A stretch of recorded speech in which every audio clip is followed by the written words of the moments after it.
Welcome. Happy New Year. Thank you for braving the snow. Should it begin to snow really hard, camp beds will be available for a small hire charge, and breakfast can be obtained as well, but for quite an expensive, quite a large cost. I'm going to leave the door open there because there are still a few people to come. Please no slow hand claps when they arrive, because they're going to have to come right the way forward to be shamed and sit in the front row. Anyway, very good to see you all, and it is an absolute pleasure to welcome back Emily Mayhew, supported by Harry Parker, to give us the talk this evening. There are no slides, there are no funny gizmos, not like last time when Emily spoke to us. She and Harry, I'm sure, will hold the stage absolutely and hold us all spellbound. If she doesn't, anybody falls asleep, I shall be watching. Anyway, thank you both very much for coming along. Delighted to see you both, and very much look forward to what you have to say. Thank you. We're going to do... Harry has small children and had 4 hours sleep last night. So we're going to do a conversation. I just thought front.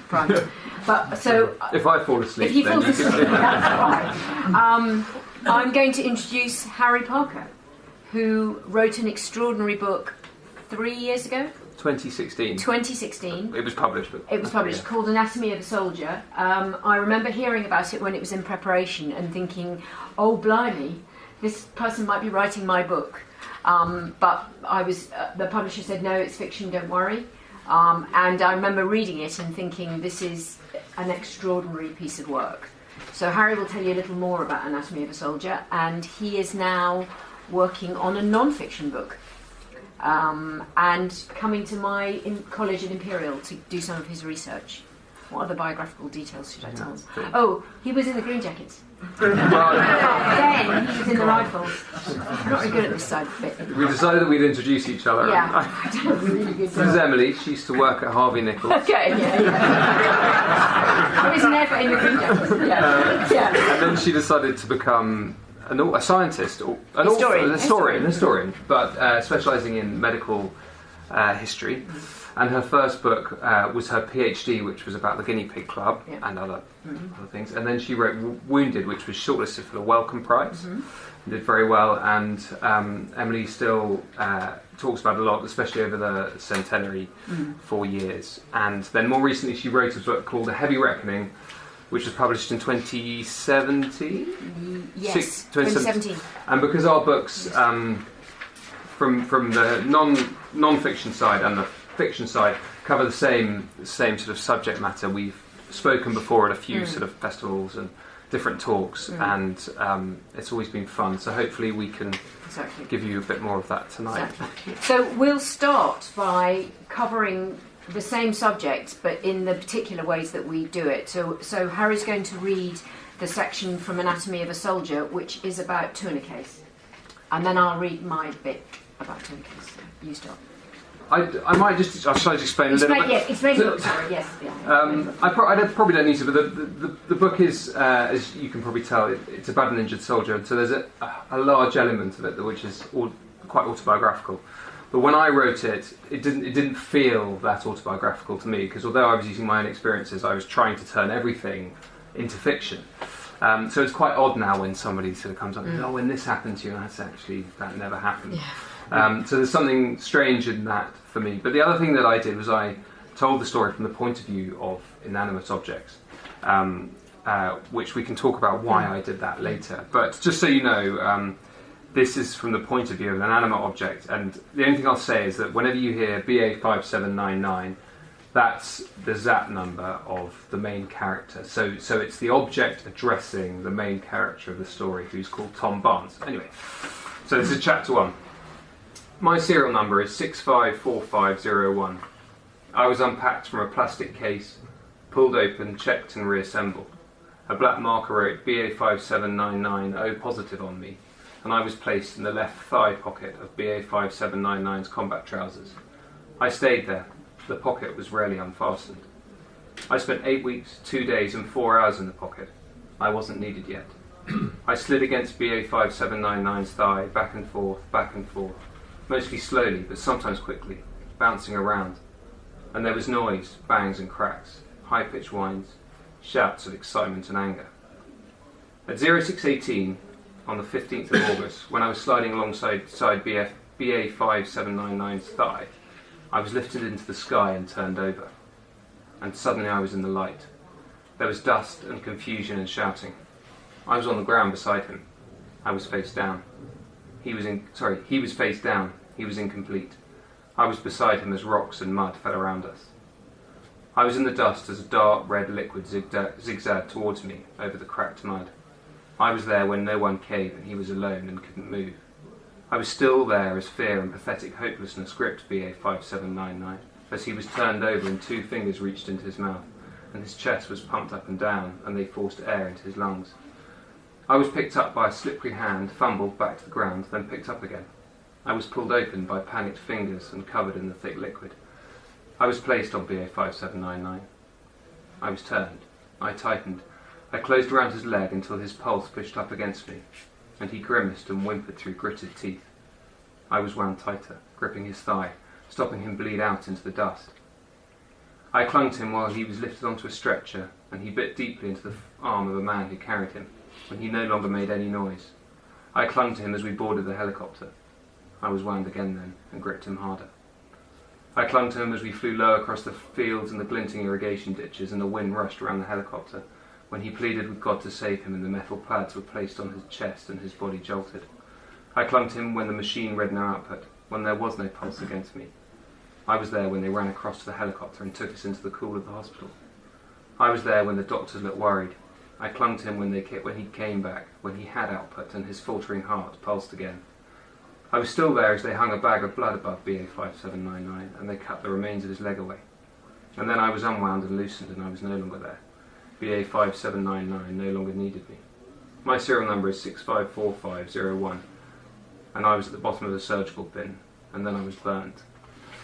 So that's the opening, nice cheery opening. So I wrote the non-fiction version of that, and I wrote this as a result of an interview with a para called Scott Mina. And he explained he was also stood on an IED. It was a very serious blast injury, and both his legs were very badly damaged. And I wrote, when Scott retells these exact seconds of his wounding, his hands reach up and lightly touch his shoulders where his tourniquets would have been. Velcroed to his jacket, in his memory he pulls them off again, hearing the scratch of the tape as he did back then. Somehow sitting up, he leaned forward and over and applied each tourniquet, no rushing, just as he'd been trained. And he remembered that as he did it, it felt so bad, horrific, but he didn't stop until they were all done, one leg after the other, calmly. Very few casualties can do both legs, no matter how badly they're bleeding. It's just too hard, and so they lie back and hope the team medic can manage it. But Scott was the team medic, so he knew there was no one he could wait for. It was him or no one, and no one meant death. So he pulled each tourniquet tight, one after another.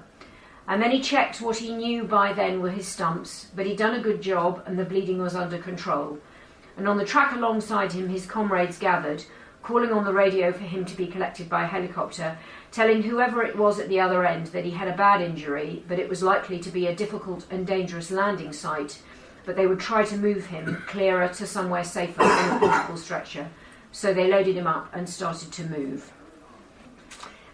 And these are the two sides, really, of the same story. And it's a story that I know for those of you who were nice to come last year, I told you began it really in the First World War. And it's that idea that life starts or stops at point of wounding, and what you've really got to do is stop the bleeding. And that was something that we understood a great deal of now in the wars we fought in the 21st century, but in the First World War was where we discovered this. It was the idea that ideally the soldier or somebody in his unit could stop a bleed, because if you stop a bleed, then you can be moved. And I think what was having been so, there was no way I could apply my own tourniquets when I was injured. I mean, I remember not being able to move, and also that the world sort of closed down to this sort of tiny point of existence. And so it was just pain, and I couldn't even sort of work out where my arms and legs were in time and space. But what you sort of know at the same time, as Emily just mentioned, was that everyone around you knew hopefully what to do, and I could hear them moving around, and I remember that quite clearly. And everything that they were doing, I knew from my training. I knew that what they were going to do next, and then as we moved through the casualty chain, I could make meaning because I'd done it 5 or 6 times in the last bit of pre-deployment training on Salisbury Plain or in Otterburn, and so it was something that was so trained in us. But I think what's interesting is that, as you say, the First World War, we were just starting to learn it. Absolutely. And once you'd accepted the principle that you were going to save life at point of wounding, you weren't going to do this carrying away for several hours and then worried about how the life is going to be saved. They realised that everything that happens at point of wounding has to be really carefully done and trained and learned by everybody there. The main difference between, in the 100 years, there aren't really very many differences, and I remember banging on a lot about last year, but the main difference is that you didn't have what we have now, which is quite advanced, which is the self-aid, where people are trained to put on their own tourniquets. So Scott Mina was not only a combat medical technician, he'd have received weekly training in Afghanistan, I think. They went over that certainly by the time Scott was injured, which I think was in 2010 after you. We knew that IEDs were sending most of the casualties to the hospital. So there were weekly, almost daily reminders, particularly if you were in patrol group, if you were in patrol group units, of reaching for your tourniquet, taking it off your shoulders, putting it on your leg or your arm, and tightening so that it became muscle memory. There was that story that I think hit the press about the Viking drivers. So the Viking was it looked like a BV, but a slightly more modern version of the BV. Is it BV? It is. Yeah. And because they had no under armour, so the bottom of the vehicles didn't really have any armour because it wasn't a threat that the vehicle was designed for. They were going on patrols with their tourniquets pre-applied, so sort of ready just to tighten. Yeah. So there was a window around 2009, 2010 where it flipped from, and actually before I deployed, so the sort of 2009 deployment, there was a moment in our pre-deployment where all the news coming back from theatre was so bad that it almost flipped from "it's never going to happen to me" to it's probably it might happen actually. There's enough. It had gone from that sort of soldier, "it's never going to happen to me," to that a little bit more like, "well, this is pretty serious now." Yeah, I'm going to pay attention in training. Yes, I'm going to pay attention. And that in the First World War is not something that we see a great deal. We don't see that with the soldiers themselves. They're given a field dressing, big bag of cotton with long cotton tails. It would be impossible to self-administer under pressure. And some of them are given a little tiny bottle of iodine. Again, not fantastically useful. Although if we're in an age where everybody's resistant to antibiotics, we might all have to get used to little bottles of iodine and carrying them around. So that's the difference. But they do have the core stretcher bearer, that they have their unit stretcher bearers who will be trained to deal with those kinds of injuries and will be the people that they look for. So you do have that same expectation that there are people close to me if I'm injured, and I want to make sure that they know who I am, and when they get to me, they'll know what they're doing. And I remember from that the story about the pre-applying the tourniquets, that there was one of the patients that I heard who suffered very bad PTSD, who didn't have a scratch on him, but who for the 2 or 3 years after he came back to the UK wore tourniquets under his clothes because it was the only way that he felt safe.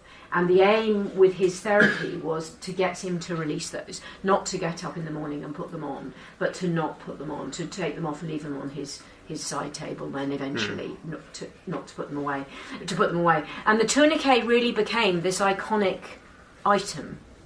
You can buy them on Amazon. I have one in my car. Because every combat medical technician or emergency physician has one in their car, so I have one and I do know how to use it. But you can't get a black one on Amazon, you can only get an orange one, so you have to get a black one, you have to get it from the military. I always remember growing up, because my dad was in the army, I remember him having the field dressings in the car. Yeah. I remember them being, driving Gibraltar with these things in the car. Yeah. And now it's the tourniquet. So now it's the tourniquet. Now it's the tourniquet. And now the argument is swinging around again, is that, is the tourniquet necessarily Actually a good the right thing? So we now have the new thing we're getting very excited about is something called tranexamic acid, which is it's a chemical that you inject that gets the blood to coagulate around the wound. So the next generation of the next paradigm shift in life-saving won't be an external piece of kit.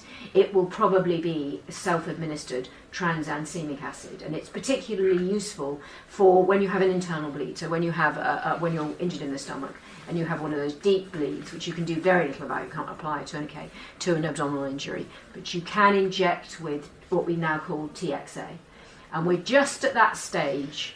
And as a historian, I'm paying attention because it's that moment when TXA used to be rare and difficult to administer and expensive, and only very few people knew how to do it. Now, pretty much everybody knows how to do it who's in the medical field. And we're looking at ways to make it self-administrable. So we will give, the soldiers of the future will carry preloaded small syringes, some way of injecting themselves with TXA. So that's the future, and that happened since I finished. This is the only problem when you write popular science, is that things move on. Make it up. Yeah, just make it up. Yeah. So the tourniquet, really, ideally, I would be able to update that and say, well, tourniquets are probably a bit out of date now. Now it's all going to be tranexamic acid. And then the question is, everything filters down to civilians. Will this be something that in 20 years we'll be familiar with in our cars? Will we carry self-administrable pouches of TXA? I was just thinking, as you were saying that, I was thinking about when I first read Emily's book, there was one of the things that she talks about in The Heavy Reckoning is the surviving the unsurvivable. And as I was sort of getting better, that sort of process of sort of waking up in Birmingham, having been aeromeded from Afghanistan, because I don't remember Bastion or any of the field hospitals out there, was this, you start to this sort of myth starts to grow around your own injury. Yeah. People start saying you needed 28 units of fluid and blood, and your heart stopped 5 times, and you start, and whether any of that's true, you're not quite sure, because it's just people sort of telling you this thing, and then you sort of go into this category where certainly in the First World War it would have been very, very unlikely that you would have survived, and purely because of, well, we can talk about it, but that pathway from point of injury, how quickly they could get you to Bastion. And actually, it turns out one of the other sort of myths that I sort of heard from, sort of filtered back from theatre, was that as I was blown up, 2 American helicopters happened to be flying over to pick up a local civilian who'd been bitten by a spider and had come to one of the camps. And if they hadn't been flying already in the air, the likelihood is that I wouldn't be here. It was just complete luck. And they were flying over, almost saw the explosion, could land, get me on the helicopter. So I was in a essentially a trauma bay that's better equipped than any trauma bay in the world in 18 minutes. And you didn't die. And I didn't die. But if I had the same injuries walking out onto Romsey Road, almost certainly wouldn't survive. I hope there's a HEMS. I'm sure you have helicopter emergency. Yeah. So you probably you might be right. Yeah, exactly. You probably be all right. Oxford is always a really good place to get knocked down. They have great HEMS, and we know all the guys that are on it. So I think this is, if we come back to a comparison of the First World War in Afghanistan, is that there is this, I talk about a step change, but really it's a paradigm shift. And it was this idea of previously unsurvivable injuries, and you don't, if you were at Waterloo, if you're a military medicine writing about Waterloo, that's not what you write about. You aren't seeing a real change in the ability to save lives, to keep lives saved, and then to have to think about what you do with those lives once they're saved. Because for you and the people who went to Bastion, by the time you were out of Bastion, you are pretty much saved. I mean, we did still have some issues with post-operative deaths, but at that point, you are an unexpected survivor. Yeah. And the difficulty was, what do we do next? The point about unexpected survivors that I always say is that they are unexpected, and that means we didn't expect them. And if you didn't expect them, you didn't prepare for them. And that was the same in the First World War. They'd moved. You talk about the field being at this extraordinary field hospital.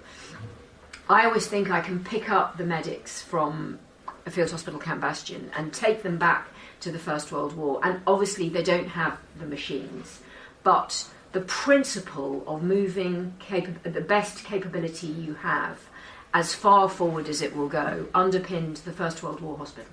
They were the same. They got people into surgery as fast as they possibly could. They saved their lives there, and by the time they moved them back to England, their lives were saved. But it does mean that the rest of the chain has to adapt, because it wasn't expecting these people, the unexpected survivors.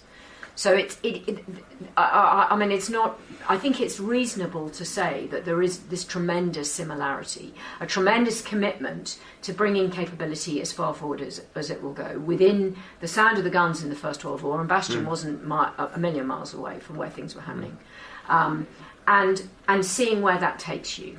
Because so the American helicopters that picked me up were actually they're Black Hawks, much lighter than the Chinooks that the Brits were using, and had two sort of very good trauma paramedics on them. But that was it. It was a sort of fast, nimble asset. Whereas the British model, which was developed by a few of the very clever doctors, was to how can we actually take the trauma bay in the back of it, the whole way in, which was a very clever thing to do. Which had risk, because you're taking. How many people? You probably. It was about 8. It was about 8 people, and I remember talking to one of the guys who really and it was a combination of an A&E trauma bay, and the best kind of ambulance. They sort of thought about emergency, and they thought about accident emergency. They thought about anaesthetic techniques, because it's the anaesthetist who always really saves your life, who gets the blood back in, and they squashed those two things together, and they said, can we get all of those things together, and then can we squash them down and get them in the back of a Chinook? And they put 5 people in the back of a Chinook and what was effectively a trauma bay. And if you ever go to Anglo-American conferences, the American system was called Pedro, and ours is called MERT. And it gets very wearing when you hear the two groups of people say, well, our helicopters were faster, and that our helicopters were slower, but yes, they were better equipped.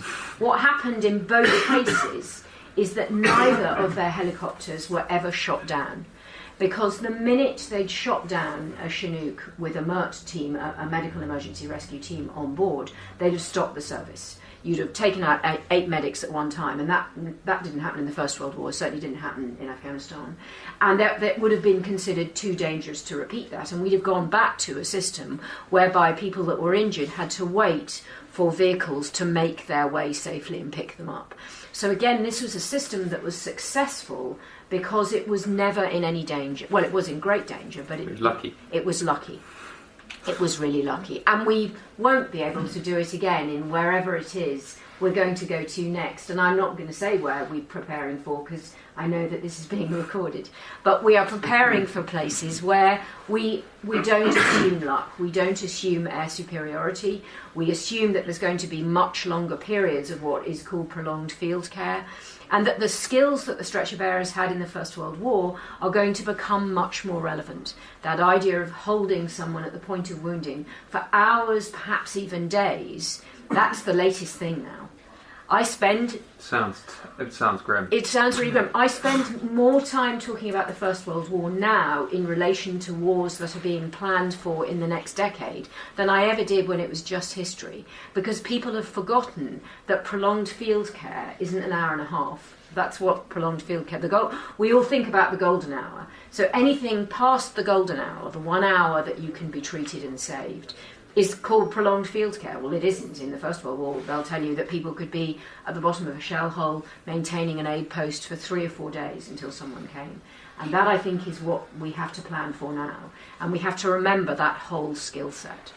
The field, we're going to be able to move a limited amount of capability forward, and we're probably never going to have a field hospital like we had at Bastion.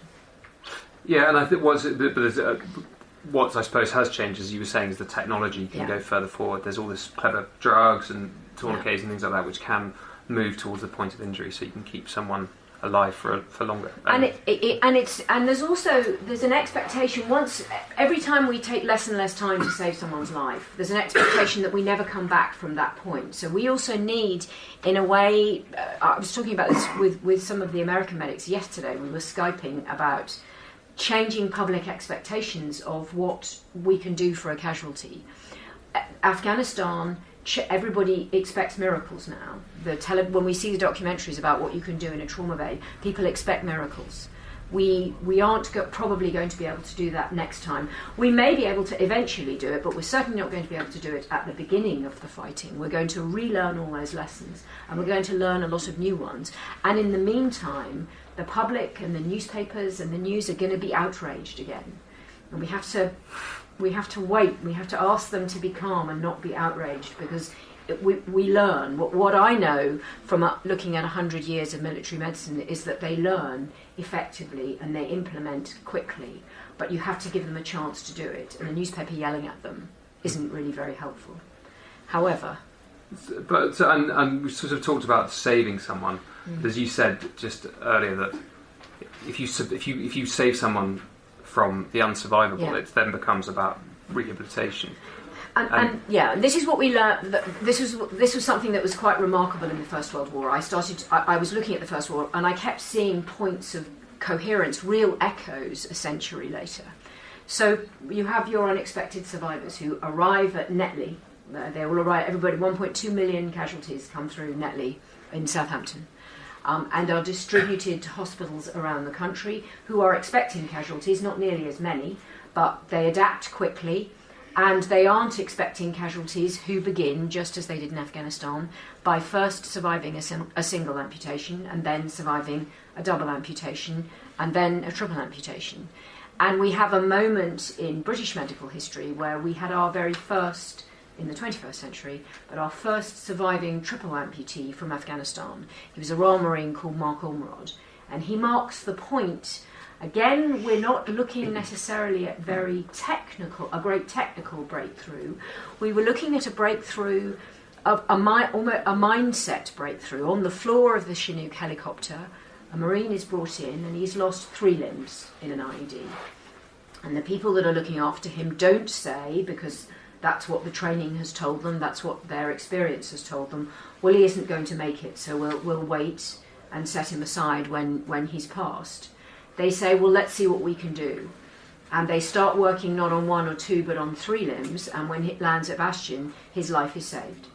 He is an unexpected survivor. He's a really extraordinary. And after that, once you've saved 1 triple amputee, then you save as many of them as you possibly can. We know that there were triple amputees in the First World War. They weren't saved at point of wounding. They weren't saved in France. They would have come back with injuries which required them to eventually have a triple amputation. So we know that there were triple amputees, not very many. There were double amputees, and there were amputees who lost their legs above the knee. So very similar injuries to the ones that we know now. And they had to set up a system, not just to field hospitals to look after them, so the big hospitals received casualties, but they realised that it was never going to be just about surgery. And military medicine up to that point has really just been about surgery. It's also going to be about what happens after the patient has come out of surgery and into what they call rehabilitation. And rehabilitation is pretty much invented on the hoof during the First World War, because here are young men who are in reasonably good shape, except they don't have legs anymore, and they would like to know how to walk again. Thank you very much.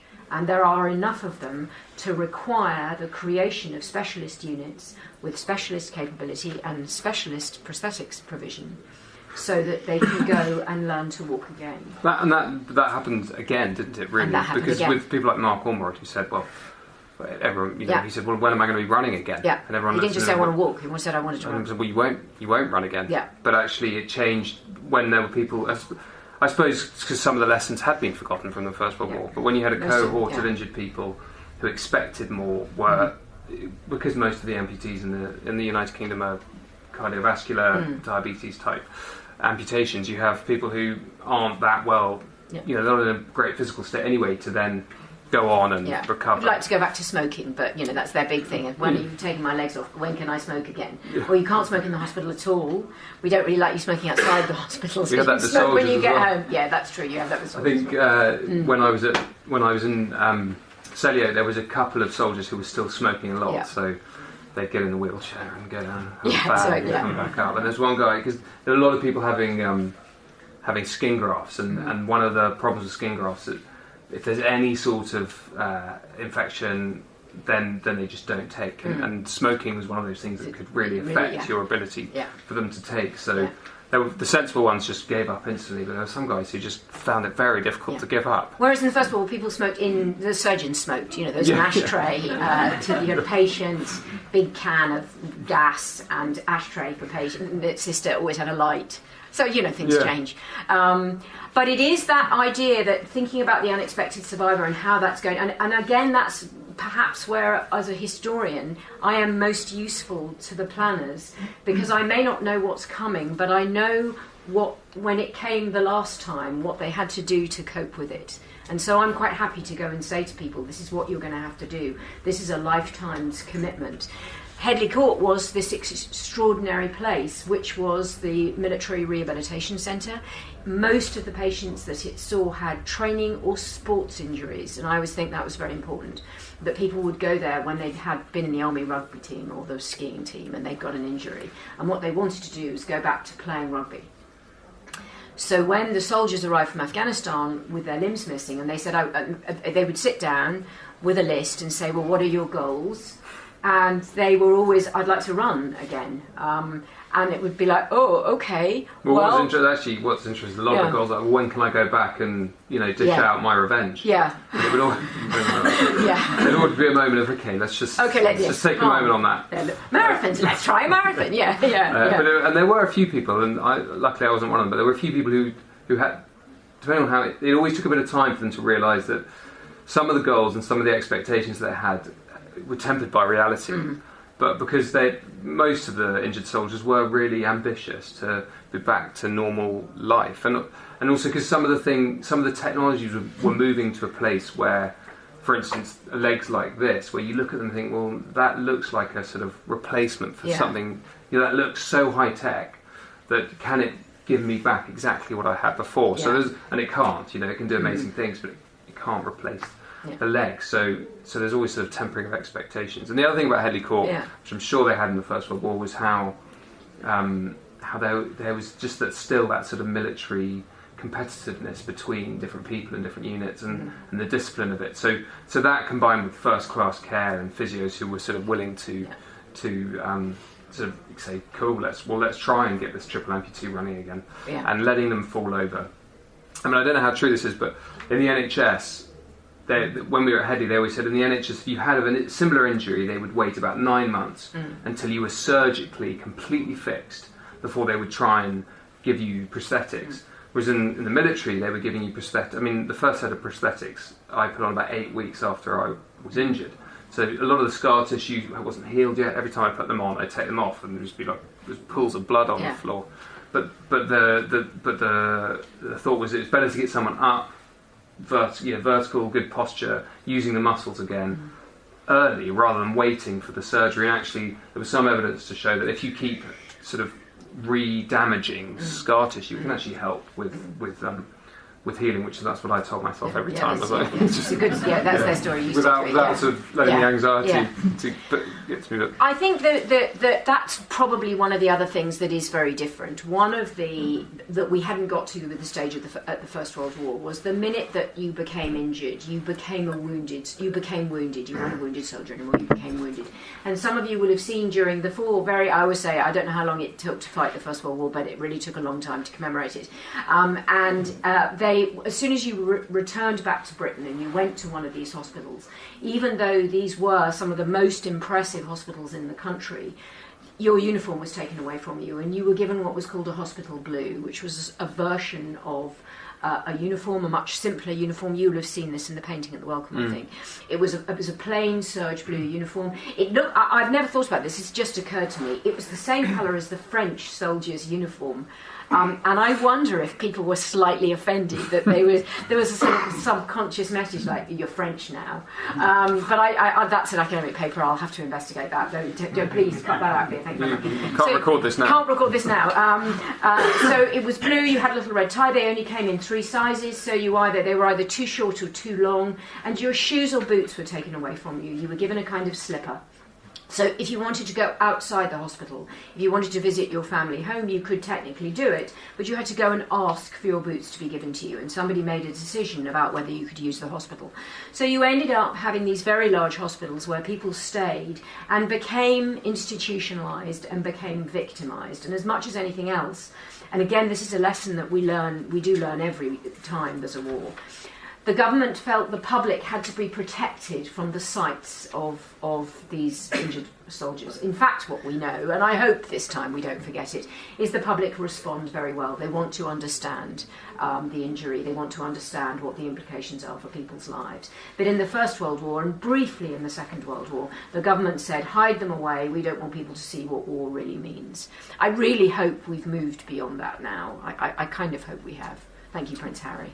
Lots of, and all the Harrys. Thanks to all the Harrys. It's a good name for helping with treating war casualty.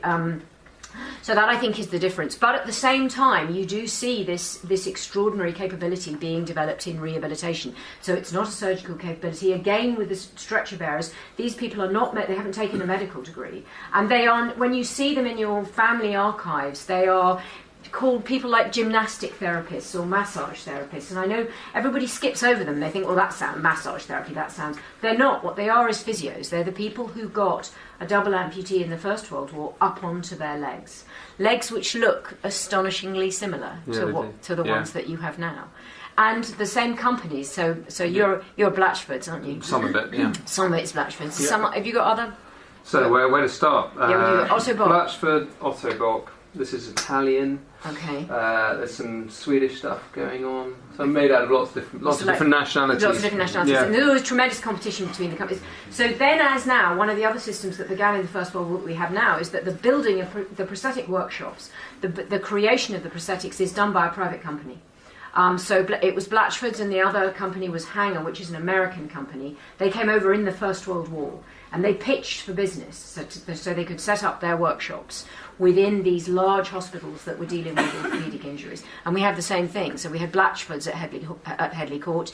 If you're down at Mark Ormerod has hanger legs, never the Toyettes, they're hugely competitive. He has hanger legs because he's down in Plymouth. They've got a big hanger thing down in Plymouth. And at Stamford Hall, which is the new military rehabilitation centre, it's a Blatchford's workshop. But again, you can pick people up and move them, and they will recognise almost everything, except that at Stamford Hall they've got a virtual reality suite now. Yeah, they've got everything. That's the new. It's the very. So Headley Court's just moved, and it's moved to Stamford Hall, which was, I suppose, the building and some of the funding was left by Duke of Westminster, and then so they built this amazing centre. Yeah. When I was reading Emily's book when I first read it, there's a chapter halfway through. It's called The Deal, and it basically says that if you survive the unsurvivable, there's a deal to be made with it. And Emily talks quite so eloquently about doing a deal with the devil, all these sort of concepts that through history have always had a bit of currency. This idea that if you cheat death, it comes back to bite. And I thought, that sounds a bit grim. Yeah. And it's all about if you save someone from the brink and you reanimate them. You reanimate them through fluids and things. Actually, we don't know what that means for someone later in their life. So it's to me, it was, oh God, I didn't tell my wife as I was reading it. You rang me though, and you said, I'm not sure about chapter 6. There was so when I was writing, by the time I was finishing Wrecking, you finished your book. Yeah. And everybody was saying to me, oh, we've got Harry Parker. And it's like, yes, we have a book club. Which has 2 people in it, me and Harry, and we want. And I think we've really missed the point about book clubs, because what we do is we come together and we whine about writing books. Apparently, that's not the point of a book club, but it's our book club. We eat cake, we drink tea, and we whine about writing books. And everybody's like, "You talk Harry Parker." And I was writing a book which was about what had happened to you. And I never showed, and he kept saying to me, "You're going to give it to me, you're going to give it to me." I was like, "No, I'm really not going to give it to you." And at some point, Harry was quite difficult and said, "Will you please give me your bloody book? There is nothing in there that I don't want to read." And then he gets to chapter 6, which is about if you are an unexpected survivor, if they've really gone to the edge to bring you back, that there will probably be a price to pay. At which case I get an angry phone call. I'm not sure I really like chapter 6. Well, it's going to prove it wrong. Yeah, exactly. Just prove. Yeah, I'm going to. He said, and I'm going to prove it wrong. But again, it comes back to this idea that we have an image in our head in military medicine that's very surgery oriented. That's very your life has been saved, and then we can rewind and start again. The scientific evidence would indicate that that may not necessarily be the case. But we don't spend enough time monitoring people, what we call in the science business a cohort study.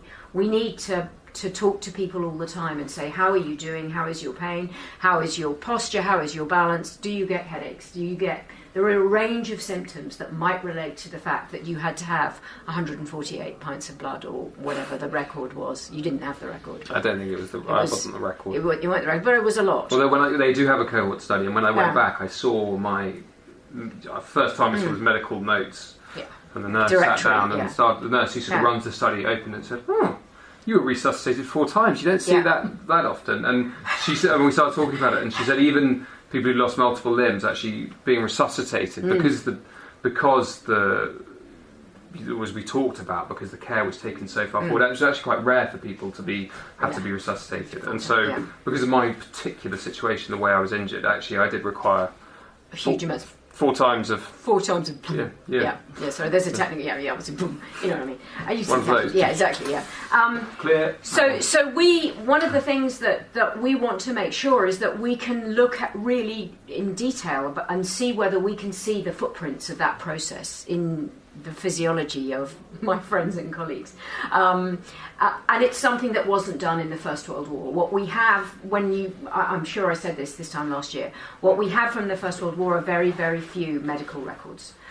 Most of it was thrown away in the mid-1920s because we didn't think there was going to be another. It was the war to end all wars, and the clue's in the title, except, obviously. So we have no idea about outcome studies. We don't know if people brought in by stretcher bearers who had their lives saved at that point of wounding, if they lived for less time than their natural lifespan. We literally have no idea. There are bits and pieces of record keeping that we can do, and I think since I saw you, I got a PhD student. I got funding for a PhD student who's working her way through the World War I pension records for all the amputees who were awarded pensions on the grounds of pain. And pain that was so bad, either phantom limb pain or residual limb pain, that they were unable to work and therefore they required a pension. And she's looking at, and many of them die in the 1950s, 60s or 70s, and she's looking in particular at a case where his medical record is this big.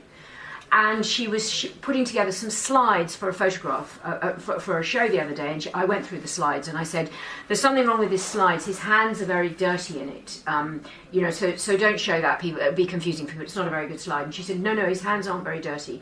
He eventually had to have so much of his legs amputated that he had what we call a hemipelvectomy, which is where the leg is removed basically at the hip. It's a bit like when you take your Action Man leg out, you end up having that.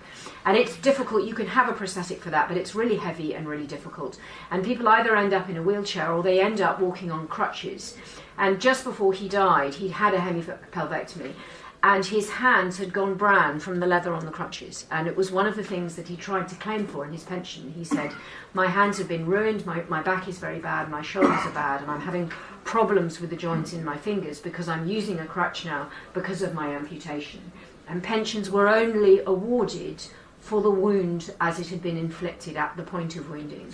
And so for all these long and complex problems he just had to live with it. We have no idea of what pain for today's amputees is going to mean going forward. The only evidence we have is from these files in the First World War. So the PhD that I'm supervising, I'm co-supervising with our professor of pain management he's the we call him the Professor of Pain. because it's cool. We also have a professor of power and utility who does railways and electricity, but he doesn't. It's not as funny as being a professor of pain. The professor of pain loves saying, "Hello, I'm a professor of pain," and we are going to take the evidence from those files a century ago and make it clinically relevant for now, because we simply have no idea what lies ahead, and we can give them something. We can give them backache, osteoarthritis, problems if you have to switch to crutches, otherwise there's nothing there. This is why the First World War is relevant, and it grows more relevant every day. The pensions are still, it's interesting because the pensions are still awarded on point of reading now, and I can see why they do that, but there are people who have, because we don't know exactly how people's care is going to go into the future, but I mean that's. Anyway. So I spend a lot of time talking to the military charities, and again, one of the things that's different now is places like TRBL, is the Royal British Legion. The centre that I work in at Imperial is funded by the Royal British Legion, and they want to talk to us precisely because they want to know what they need to be budgeting for in 30 years' time. They want to know if what we now call blast traumatic brain injury, so when you have a head injury but it's specifically been inflicted along with a blast wave, so you get a specific kind of concussion, much like a sports concussion, which everybody understands now, but this is like a sports concussion but done by a blast wave. Again, we don't know what the long-term effects of that are, and they may mean higher levels of dementia, in which case, if you are a military charity who's going to be looking at, you didn't have head injury, it's fine. I'm just diagnosing. But what it may mean is that they need to think about the nature of residential care that they're going to project a cost for 30 to 50 years down the line, and they have no one to ask. They have historians and they have university research departments, and I'm encouraging them to do that, because again, we have no idea where this is going, and the only place we know to look for it is the First World War, and we don't have much from that, but at least we've got something. What else was there? I think we've covered most of it. Have we covered most of it? How are we doing in timing? You're doing fine. It's 7 o'clock. Yes, it's 7 o'clock. So historians are fantastic, that's really what I want to say. You need historians, they're really useful. Well, anybody, don't ask me, as long as you've got a Waterloo question, I really only do 1875 plus. Are you going that far back? I will just about go that far back, but I have to look stuff up on Google if you're going to ask anything. I just do fiction. You just do fiction now, but you're doing non-fiction now, you're going to have to. Yeah, exactly. Why is it relevant? There are lots of things that are relevant. We've just been talking coming down here about everything that we learn on the military cohort it will eventually find its way into civilian trauma units. So I have a tourniquet in my car. You can get a tourniquet on Amazon. Our trauma units that are in hospitals now look like Bastion, because that's what best practice is. If we want to go back and look at how you run an A&E department, you look at Bastion. We need to adjust and learn that's also Headley Court is also how you run a rehab unit. And I just want on the equipment, it's because something that I find a bit of when you're discharged from Headley, you go into the NHS system, and one of the things that I found a bit of a challenge was you walk into a limb fitting centre that looked completely different to Headley Court, and everyone who's sitting around you is there, or 99% of them is there because they've had diabetes or they've had cardiovascular problems. So they're at a stage, often older and overweight, not very healthy, and 70% of legs that are issued by the NHS never get used. And so you walk in with sort of really high-tech equipment, and there can be two things. There can be people who can look at it and there's sort of envy from the people who aren't eligible for those things because the NHS can't fund it. And also, from my side of it, the expertise in the limb fitting centre isn't there to really deal with the kit I've got. But one of the things that has happened is that these microprocessor knees, partly because lots of amputees have gone out from the military and dispersed into the NHS system, through sort of slow pressure, the NHS has had to start to give them to the people who are able to use them, so the more active civilians who have injuries, which is a great thing, really. That it filters in, and the rehab as well starts to filter in. But that's the hard thing, making sure that really works, that process, that we don't forget, because that's what we did forget a lot of it after the First World War. One of the things that we've just started working on in my department, the Blast Injury Study Centre, is that people say, well, you don't see a lot of blast injury in civilian life, and indeed, mostly you don't, except in May last year, we had the Manchester Arena bombing, and we had a large number of deaths, and 139 children or young people who experienced very severe blast injuries. And we want to make sure that what they get offered now, because they're now finishing their operative phase, they're finished having their surgeries, that are ones that are getting prosthetic limbs are starting to get them fitted, they're starting to have the rehab. Some of them have complex orthopaedic injuries, they won't require an amputation, but they're going to require really long-term rehab. And they're still growing, a lot of them are still growing. So that's extremely complicated. And one of the things that we've been started to do in the last 6 weeks is to try to make sure that we can bring that patient cohort to Stamford Hall, to the new Headley Court, so that they get to take advantage of that extraordinary skill and experience that's sitting there. But that's a really hard thing to do in the NHS, because it's different regional health authorities. I don't know how we're going to do it. Ask me back and I'll tell you next year. But it's really important that we do it, because this is 139 children or young people who've had their lives blasted away, and we know what it looks like, we know what's going to happen, and we need to do the right by them. That might be quite a good point to draw it to a conclusion and open it to the floor for questions. But before we do, thank you both very much indeed.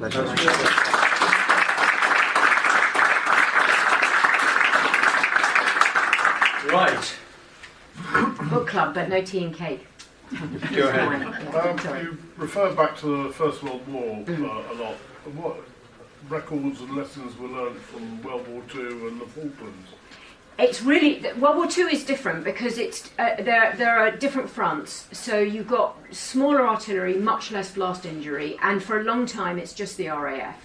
So it's a different set of injuries. We did have the extraordinary achievement of Archibald Mackinder at East Grinstead. So modern burns treatment, we learned a lot in different areas. Modern burns treatment now begins at East Grinstead and goes out into what becomes the NHS 2 years after the war is over. So there's a real model there of how this should work, how expert treatment on a relatively small cohort of patients can transform national civilian care. The Falklands is different. It's a much smaller cohort. I talk about this in Reckoning. The Falklands is really seen as something of a very low point for military medicine. We just closed down all the specialist military medicine medical units. There was really not very much that we could offer the casualties. And when you look back at the accounts, I mean, particularly if you read, for those of you who are the same age as me, you'll remember there was a tremendous scandal around a book called Tumbledown. And it was really the end of the world as we know it. And I remember people saying, they were going to try and stop this coming out. It's a really bad head injury that they dealt with really badly. And they tried again to keep it out of the public eye. There was a fantastically good television programme made with Colin Firth. It was the thing that made him famous. And you look back on it now and you think, oh, for goodness sake, it was a bad head injury. It was difficult to deal with, and they didn't deal with it very well. We're much more upfront about this. But we didn't learn a great deal from the Falklands, apart from that's really not how you do it.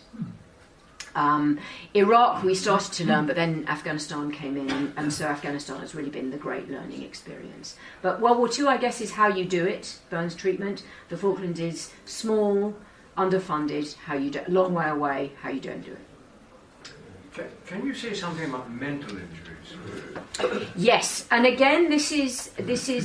I tend to look at the combination of the two. So when you have a physical injury and you're dealing with the psychological implications of the injury rather than just your service. This is, and I may have said this before, so if you threw bananas then, get ready to throw them again now. I don't think that PTSD is the most significant problem from the cohort of the military that we face. I think provided we can get soldiers to report, to engage with the mental health provision that's both within the military, within the NHS, and within organisations that specialise in dealing with soldiers, I think that treatment can be very effective, and I think that we are getting better and better at it. I think pain is a much more significant problem, because any of you have had pain as a post-operative pain outside the military will know how bad we are at it generally.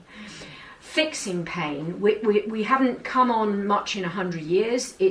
You're going down to see the big neurology unit at Oxford where they're researching pain. We're still bad at it. The solutions are complex and are going to be extremely expensive.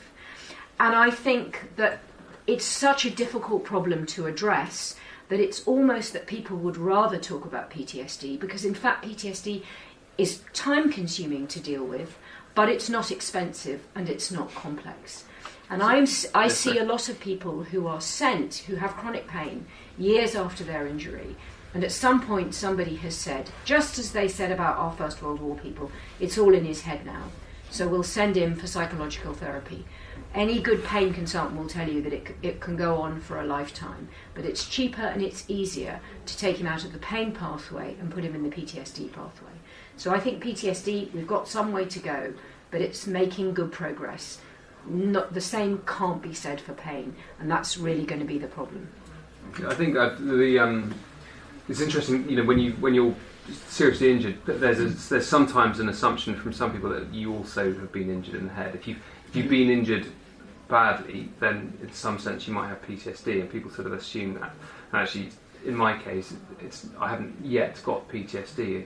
I know there's sometimes, certainly with the Falklands cohort, at about the 15-year mark, there was a bit of a spike in people with mental health problems.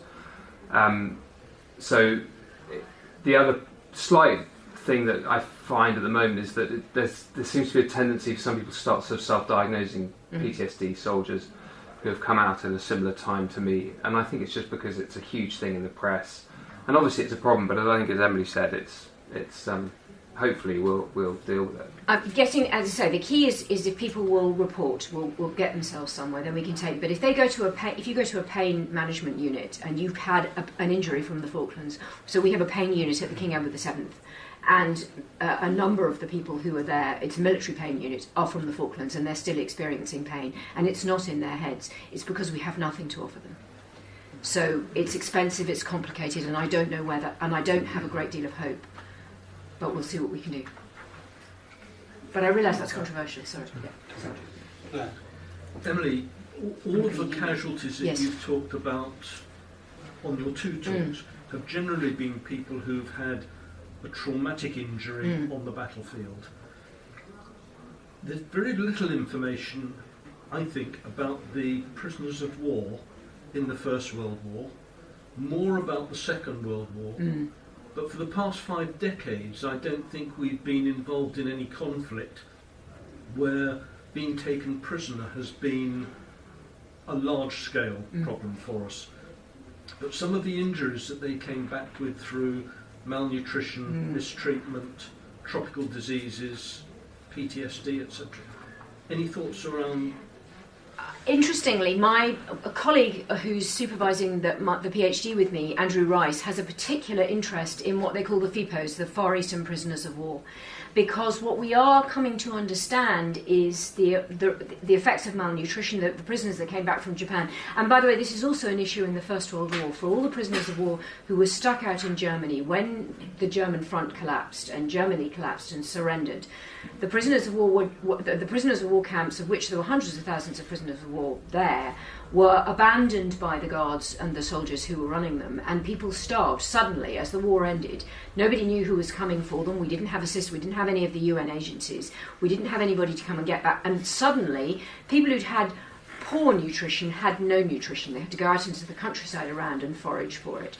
So the thing that we as medics researching, when we look at prisoners of war, what we've come to look at is exactly that, is malnutrition. And in particular in Japan, we look at the long-term effects of malnutrition because it also has an effect on the way you experience pain. So there are particular pain effects of malnutrition. There's one called burning feet, which is where you feel that your feet are on fire all the time. And because the malnutrition has done neurological damage, and that's how it expresses itself at the end of your nervous system. So there is increasing amounts of that, but you'll find it there. You'll find it in the pain journals. I think Meg Parks of the Liverpool Medical Institution has a book coming out quite soon, which is a general readership book about the long-term medical effects of the Far Eastern prisoners of war. And people either died very quickly or they lived a long time. And sorry, you're going to chime in with this, but I went to the Railway Man had a book launch 3 or 4 years just before he died, Eric Lomax. And I was invited to the launch, and I arrived after a really hard day in university, and little nose to the academic grindstone, and I was really tired. And I got into the launch. It was at the Army and Navy Club, and I flunked down into a sofa, and I thought, oh God, I've had a hellishly hard day.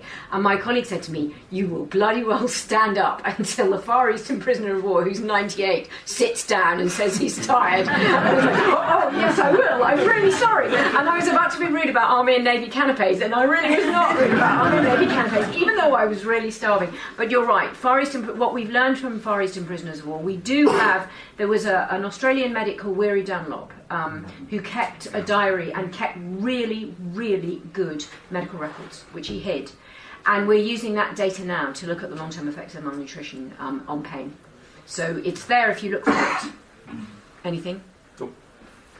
That was the hand that was up. Can I just say, lady in the red and black shawl was her hand up. Right. Hands up all over the place. But yeah, sorry. No problem. Thank you. In going back for 20 years, I met as a military nurse a lot of soldiers with phantom limb pains, and involved with a charity in Winchester that deals with people, young and old, who come to various wars of different kinds. I'm still meeting people having an awful lot of pain after very skillfully done amputations, but are dealing with the phantom limb pain. I see. What's interesting, sometimes people who have, so if you have a traumatic amputation, it can lead to less phantom pain than a surgical amputation, and I don't think we understand exactly why that is. And we think that is the case. It may be that in 10 years' time people still get it, but we don't know. Yeah. And the thing that I've always found is the more I use my legs, the less phantom limb pain I have. But I think it's different for everyone. Yeah. Can you tell the stubbing your toe story? When Sophie stubbed her toe. When my daughter or anyone stubs their toe, the whole thing fires from my toes. It's just a very strange sensation. It's as if my toes are still there and they fire. And how to describe my sort of, I had more phantom limb sensation, but it's a bit like you're on the beach when you scrape the top of your toes on something, and then the feeling of salt in the toes. Maybe it's pain, but that's the sort of sensations that I get. Yeah. And every now and again, maybe once a month, it feels like someone stabbed a knife into my leg or something like that. But that's pretty rare for me.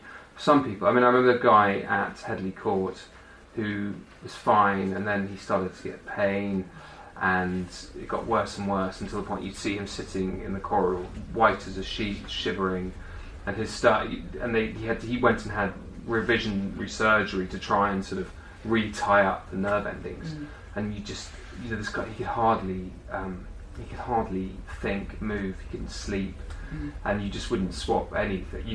Even the most injured guys wouldn't swap that sort of pain. But phantom is a huge issue, and again, it's one of those things. If you go to conferences of pain consultants, and I've done a few now, and I don't. Well, you're going to have to because you're writing a book about this now. But if you say what's the cause of phantom pain, no one knows, and the people that think it originates in the site of injury are one camp, and the people that think it originates in the brain are another camp, and they haven't found a way to rationalise that yet. We know that phantom can be a lifetime problem. So I'm not surprised to hear you say that. You do have one of the best consultants in the world sitting in Winchester, Dominic Aldington, who came last time actually. He's an NHS pain consultant. He was the architect of the pain pathway in Afghanistan, and he's now back in the NHS. So if you're going to be in pain, Winchester's quite a good place to be in pain. Go and find Dom. He'll help you if anyone else can. Sorry. Harry, you mentioned one of the motivations was people wanting to get back and get revenge. Are you aware of any amputees who are in active service? In the American Army, there are a few more who went back and served again. I know of a couple in the British Army who tended to be below knee, single leg amputees. And actually, the one I sort of met, I think there's only been a couple, and actually the one that I met went back, didn't really enjoy it. It was pretty hot because these things are pretty hot and steep. They're sort of neoprene you can imagine wearing that in 40 degrees heat. Yeah. It's no fun, and even in the summer here, you know, anything above 25 degrees, and these things you start to sweat, and they start to fall off. So I think some people have gone back, but not to much success, I don't think, and not in the roles that they were doing, because you can't carry the weights and take maybe you can carry the weights, but you can't be that sort of a risk on the rest of the people around you. You were talking about First World War injuries, and of course one of many people were gassed in the First World War, and that hasn't really happened since, because we haven't had chemical warfare in that way since. But are there lessons to be learned from that in terms of lung cancer and other injuries to the lungs that were learnt from the First World War and are carried through to now? Again, it's a question that, although we know a great deal about gas, I think it's about 3 to 5% of casualties are gas casualties. And the main issue for the First World War medics were that you would have a very large number of casualties coming in and tying up your hospital, and that was the pain. We know that people had long-term respiratory complications, but compared to the cohort of 41,000 amputees, it was relatively few. But we don't know a great deal. We don't have that many pensions awarded on the grounds of gas, but it may be that pensions were awarded on the grounds of respiratory complications. Gas isn't used in the Second World War. Mainly what we know about gas is it doesn't work very well unless you have a captured civilian population. Which is where you see it used in concentration camps in towns, but not on battlefields. I now, when I go out and talk to when I'm working as part of the planning process with the various militaries, I still I'm less worried about chemical weapons than I am about blast. And I wouldn't say that in Salisbury, but I am about blast, because chemical weapons are still really difficult. Just like gas, they're really difficult to use. The weather is tricky. You've got to have refrigeration to store them. You've got to have people who know how to use them. So I'm I don't know if I'm sceptical, but I still think that the really big problem for military medical planners is blast injury, as it always has been. And also, chemical weapons, if they do work, they work really well. There's not much you can do about it. But I that's what I say. There's also, it's quite sexy to go into military planning meetings and talk about CBRN. And if somebody's coming along and going, it's going to be blast, it's like, yeah, we've done that. Let's talk about CBRN because that's cool. I know that I may have said this, it's a terrible thing, but I know that when the Salisbury attack happened, the person in the army who was responsible for CBRN wasn't in the UK and had to come back because they've been waiting 25 years for this and nobody saw that coming. So I don't think there are lessons to be learned, and I think we still have other lessons that we need to learn before we learn those. I wish you'd spoken to the people who used to put us in NBC black on every bloody exercise. I know. And it becomes a thing. People like shift, and it's like, any second now. We've got time for two more. Should we take two at the back? We'll go first. A practical question, please, about storing and transporting blood, particularly when it comes to very hot conditions like you must have had in Afghanistan, particularly right at the forward edge. Well, that's going to be the issue.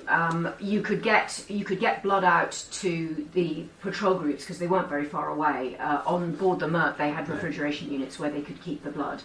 In fact, what they found at Bastion was that although they had really good blood storage capability, the best way to give blood was what they called a warm body transfusion. So everybody who was at Bastion was registered as a blood donor, and people would come in and give blood-to-blood donations.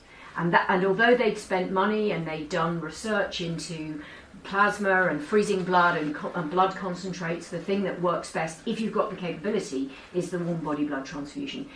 That is going to be the issue in prolonged field care. It's going to be, we're going to go back into a time where if you can't control the hemorrhage, people are going to die, and then the injuries in the prolonged field care situation aren't going to be injuries about hemorrhage.